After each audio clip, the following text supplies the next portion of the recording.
where politics is concerned. Public affairs analyst Mr. Jide Ojo joins us virtually today on the program. Mr. Ojo, it's good to see you again, and I love your hat. Happy New Year in advance to you, Mr. Ojo. Happy New Year, Bukola. Happy New Year, Kayode, and Happy New Year, Nigerians. It's a pleasure to be on your program, the last edition for the year. And so it's been an interesting political trajectory for the former Anambra State Governor, Mr. Peter Obi, from APGA to the PDP and now to the ADC, according to reports. Has this been inevitable for you, following developments that have shaped his career in 2023? Well, one thing about politics is, as we all know, it's a game of interest. There is no permanent friendship or enmity in politics. It's a game of interest. People who are involved in politicking are not doing it for the sake of charity. They want to win power, and whatever will give them power is what they go after.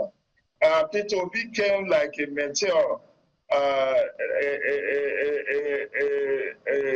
kind of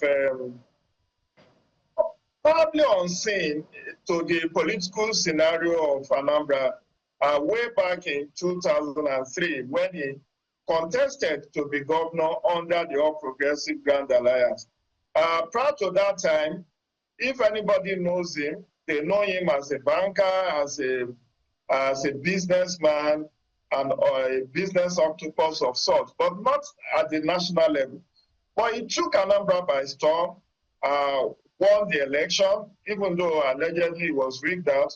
For about 3 months, he fought his way through the courts, got reinstated, and that enabled him to govern Anambra State for 8 years.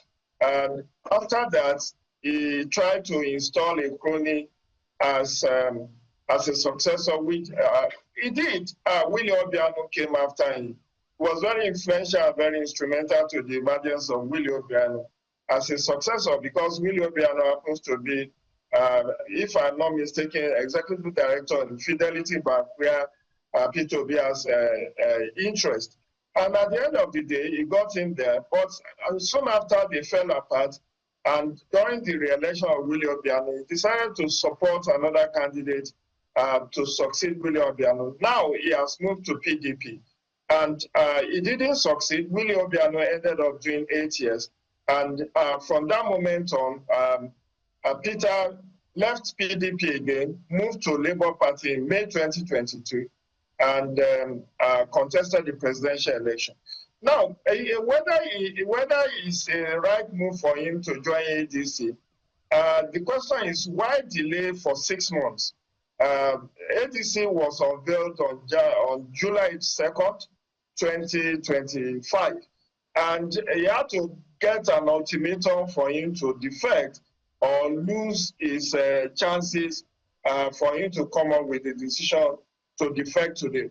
And when he said he will be on the ballot, that is a very pregnant word to use, because there will be primary election before you can be on the ballot. So perhaps he knows what we don't know. Maybe the negotiation has been concluded that Atiku Abubakar will step down for him, and then that will pave way for him to be the presidential candidate of ADC. But I actually watched Senator Amaribe on your evening program, Politics Today. Was it last week or sometimes recently, where he said there's going to be a game changer in 2027. And he said Nigerians should watch out. So Peter Obi declaring for ADC today could be part of the game-changing joker. But I'm curious, why did he want to declare in Enugu and not in Anambra? Because if he's declaring, it is presumed that he will have gotten his membership card in Onitsha, where he usually votes. He's said to be from Onitsha area of Anambra State. So maybe what we are going to see is a kind of cannibal-like situation, whereas he either has surreptitiously joined the ADC in Anambra, or will do so after today's declaration. But we want to see, I believe it's going to shake the political climate in 2027 to have P2B joining ADC. And something bothers me a bit. I thought by now INEC will have licensed the 8 pre-qualified political parties, among which is ADA, which everybody had thought was going to be the party that opposition wanted to coalesce under to contest. But up to today, after about 2 months of announcement of pre-qualification, INEC is here to officially license those 8 political associations out of 172 that have applied to it. INEC is here to formally announce whether they have succeeded or they have not. But be that as it may, P2B is taking off the gauntlet, is officially declaring for ADC today from what we have heard. And unfortunately for him, his governor brother in Abia, Alex Oti, said he's not going to be joining him in ADC, that he wants to stay back in Labour Party and rebuild the Labour Party.